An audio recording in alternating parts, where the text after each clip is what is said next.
Welcome back. It's a countdown to America's 250th birthday. NJ Transit getting a jump start with a plan to help you explore the Garden State's rich history and maybe even see some places that are sporting signs that say George Washington slept here. Fox 5's Antoine Lewis takes us along for the ride.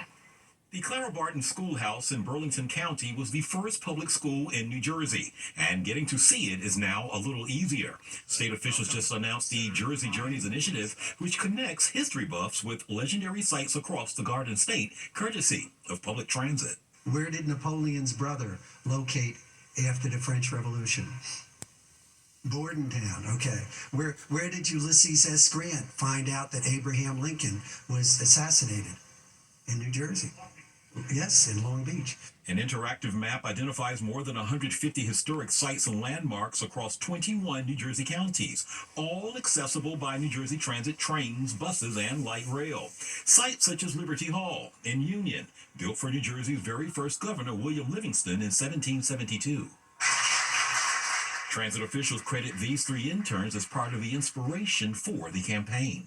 You just go on the website and you choose the type of transportation you wanna go to, and they're split into like different type of categories like museum, attractions, and you just choose whatever you want to go to, and then it shows you like the easiest way to go with transportation. We looked on a lot of different websites, especially travel websites, to find what were top sites that people would actually really like to see. And we're excited to see the work that we've completed this summer live on for years to come. Jersey Journeys launch is also part of the state's recognition of America's upcoming 250th birthday. To make sure that our residents have an opportunity not only to understand history and New Jersey's role in it, but to understand why it is important to be grounded in it. Antoine Lewis, Fox 5 News. And inflation hitting your back-to-school budget, why you're going to have to dig a little deeper to cover the costs of brown bag lunches. And Tommy Tommy DeVito, that is, the future of the North Jersey native and Giants QB is not going to be with Big Blue. We hate to say it, but Labor Day is almost here, and that means it's back to school, and if your kids aren't already headed back already. So one thing you're going to notice is that inflation is hitting the lunchbox. On average, packed lunch will cost you $6.15. That's up 3% from last year, according to Deloitte. And just to give you an example, they say a lunch including a PB&J, apple, cookies, and milk will set you back $4.84. That's up 6% from last year. Jennifer Williams has more.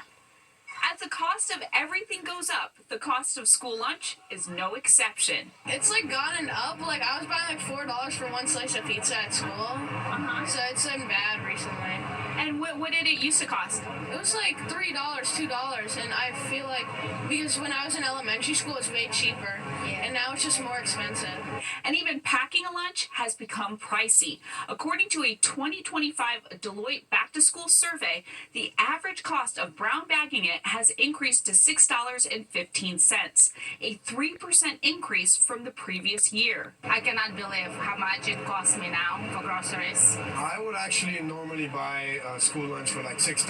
What I notice is now I actually pay $9 for a sandwich for my kids. Surprisingly, the biggest increase is in a typical lunch consisting of a PB&J sandwich, baby carrots, an apple, cookies, and milk. At $4.84, that's a 6% increase from last year. While a healthier typical lunch will set you back $6.54, only a 1% increase from last year.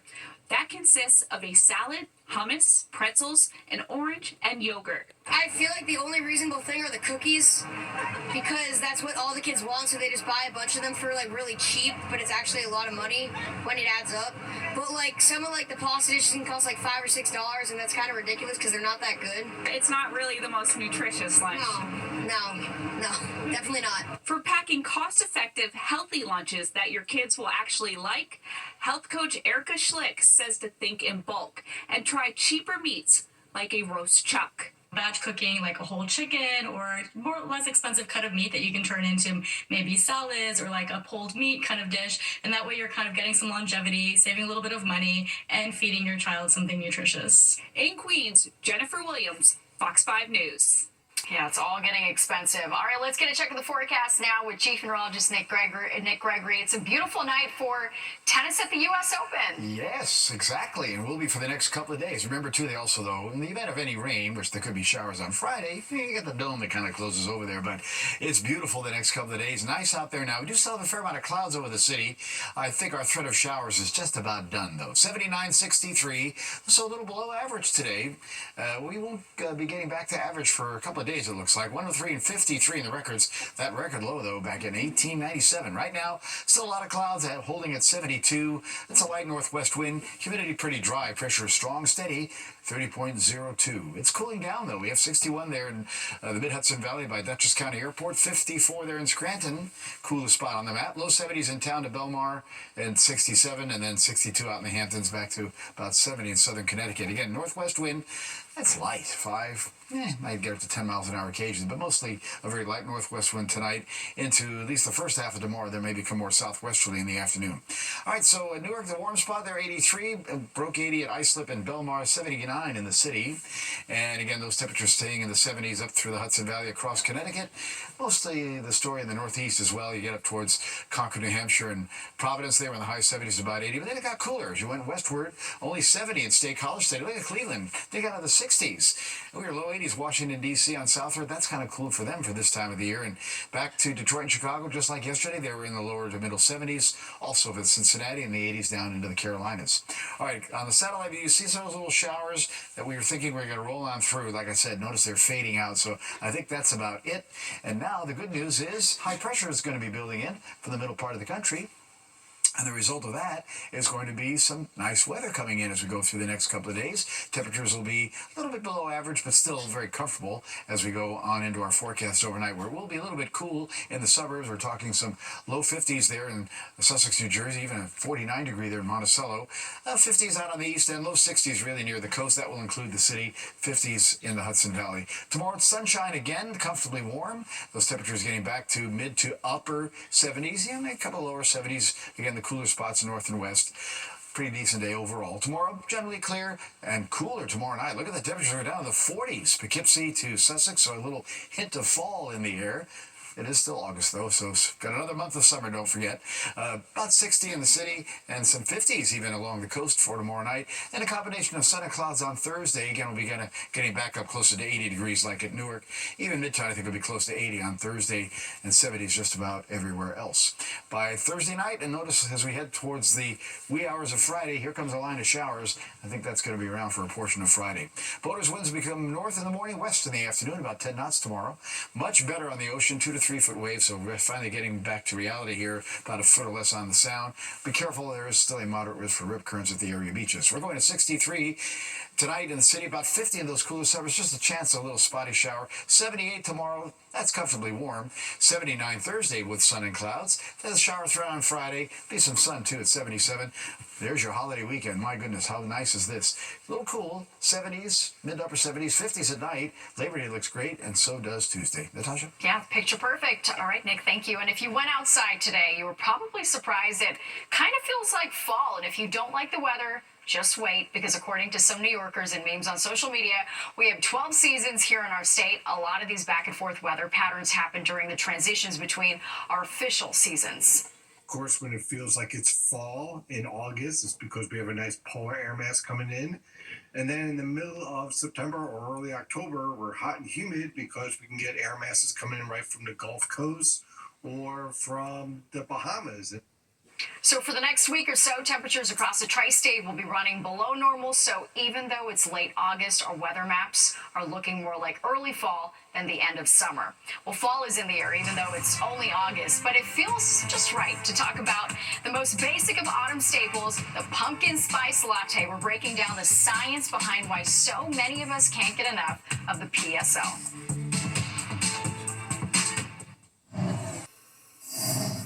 The Star's coming out in Union Square tonight for the New York premiere of Caught Stealing. It's a new crime thriller starring Austin Butler, Zoe Kravitz, and Bad Bunny. Our Ryan Christopher caught up with Butler tonight at the premiere at Regal Union Square and asked him about filming in Brooklyn.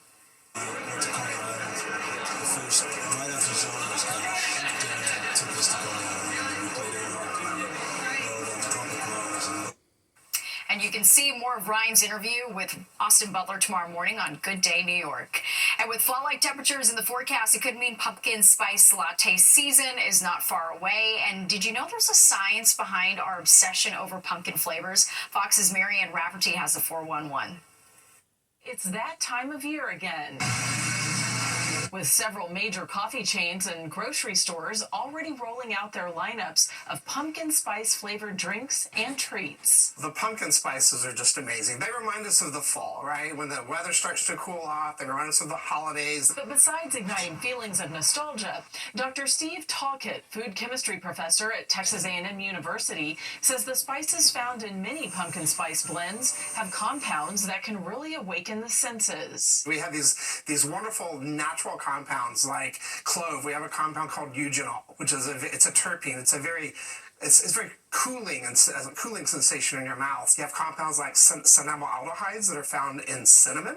That kind of spicy flavor that you get is kind of biting, but it's also very seasonal. They may even promote certain health benefits. There are many polyphenols. Those compounds are natural antioxidants, as well as terpenes, these flavor compounds, these volatile compounds that also have known health benefits. So these health benefits could be everywhere from cardiovascular health to lowering inflammation to even improving our cognitive health. You may find that you maybe have a little serotonin boost after you drink a latte that has pumpkin spice in it, because it's just firing all the neurons in your brain and giving this massive mental stimulation that goes along with the caffeine in coffee. And while pumpkin spice gets many people primed for autumn, the official first day of fall isn't until September 22nd. I'm Marianne Rafferty, Fox News. The Giants have cut quarterback Tommy DeVito. The New Jersey native was signed as an undrafted free agent in 2023. He went on to start 6 games for Big Blue in his rookie year, earning him the nickname Tommy Cutlets with the signing of veteran QBs Russell Wilson and Jameis Winston and the first-round selection of Jackson Dart. The team says there's no chance they'd keep 4 quarterbacks despite a good preseason from DeVito. And there's more of the 10 o'clock news straight ahead. We'll be right back. A raccoon with its head stuck in a jar gets an assist from a Greenville resident. People in the neighborhood have seen this little guy with his head stuck a few times, but they haven't been able to catch him and free him. But John DeBacker, who shared this video, was finally able to trap the raccoon in a garbage can and pull the jar off its head. And as you can see, the raccoon was skittish but stopped fighting once he was freed. Nice little ending to that. And don't go anywhere. Good Night New York with Crystal Young and Ryan Christopher is next at 11, and you won't want to miss it. That does it for us tonight. If you missed any part of the 10 o'clock news, you can always catch an encore on our free streaming app, Fox Local, where you can stream our newscasts anytime. Have a great night. I'll see you tomorrow.